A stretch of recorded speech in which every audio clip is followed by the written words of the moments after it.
Last week I made a Facebook post asking about joy. I was asking people to tell me where in their day-to-day life do they experience joy. And this morning as I'm out walking Ozzy,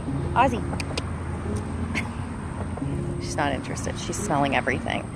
I'm reminded of that post, and I wanted to just pause for a minute as we're wrapping up here and speak to joy and what I noticed in people's answers. So I asked, where in your life do you experience joy? And the answers that people gave were fantastic and totally most everybody could relate to. And they ranged from the moment my son walks in my room first thing in the morning and says, "Good morning, Mommy," to a hot cup of coffee, to being out in the field with their animals. Just really sweet moments.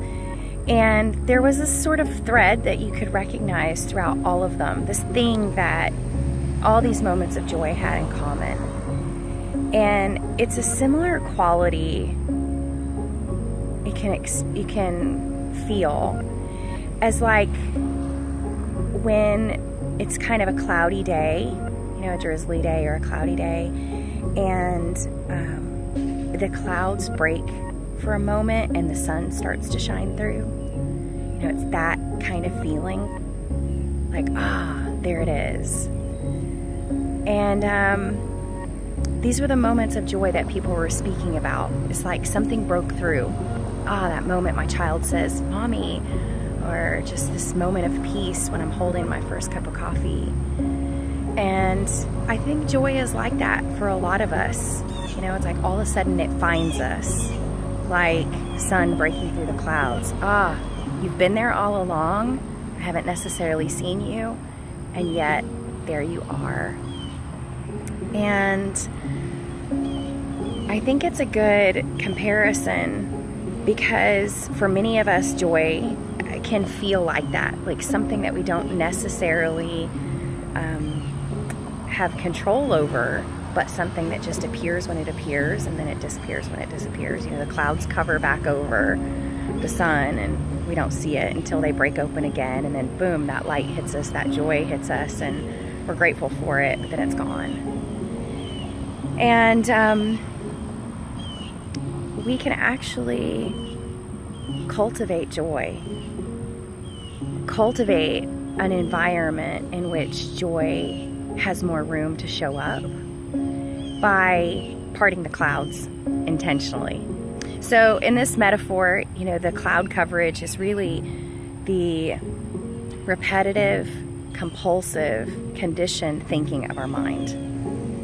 And the joy is compared to the sun. So our sense of joy very often, I think, gets covered over by repetitive, compulsive thinking that we just can't seem to shut off. And there are these moments when we're out in the field with our animals, like we're just really present, that thinking subsides, and of course the sun emerges or the joy emerges. So I share that with you this morning because if you're interested in inviting more joy into your life, then there are ways that you can do that. You don't have to wait for joy to catch you off guard. It is your true nature.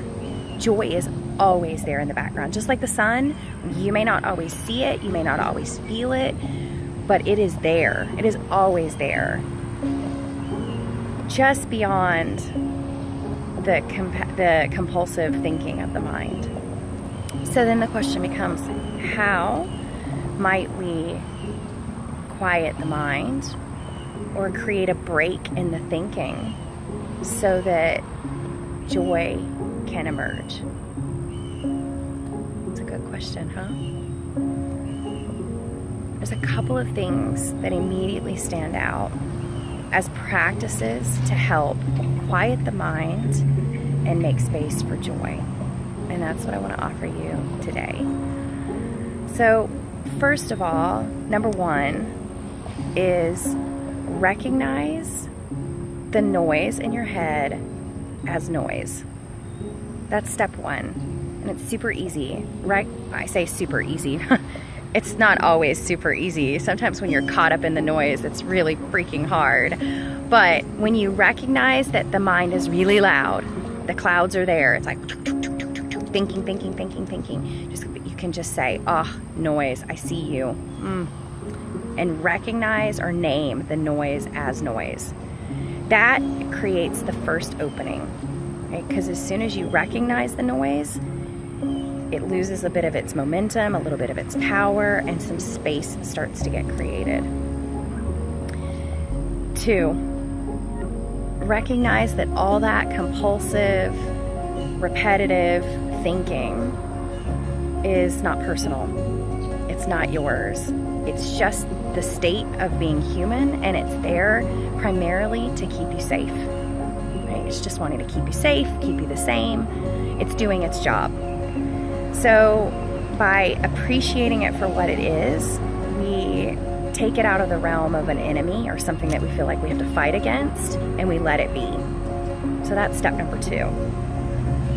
And then 3, come into your body. Get out of your head and into your body. You can do this by taking a conscious, deep breath. Or my personal favorite is like feeling my feet on the ground. So there's something really powerful about just feeling your feet touching the ground wherever you are. Just stand up. Maybe sometimes I even like stomp my feet into the ground, because that really strong sensation helps take my awareness and my attention there, and quiet my mind. So I can like stomp my feet. Maybe not great for video making, but stomp your feet into the ground and just feel a sense of groundedness.